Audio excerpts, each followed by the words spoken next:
Step number 1. Marination.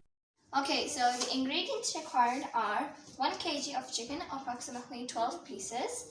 Then we have 2 teaspoons of chicken tikka masala, 1 teaspoon of paprika powder, and 1 teaspoon of tikka masala, 4 tablespoons of yogurt, and 2 teaspoons of garlic paste. So let's get started. So right here my mom is trying to give you guys a closer look as she is the camera woman, and all we have to do is to combine all the ingredients with the chicken.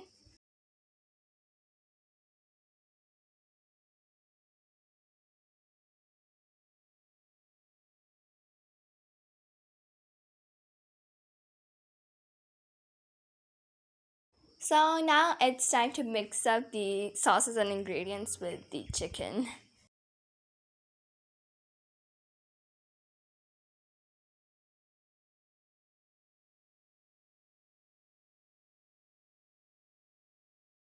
And 1 tablespoon of vinegar.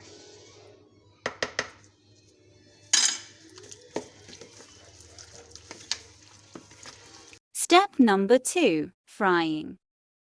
It's time to finally fry them at low flame so they do not burn. Low flame. They're frying right now. Tasty, tasty. So when they get golden, it's time to take them out. So these are the end results. Ha! How you like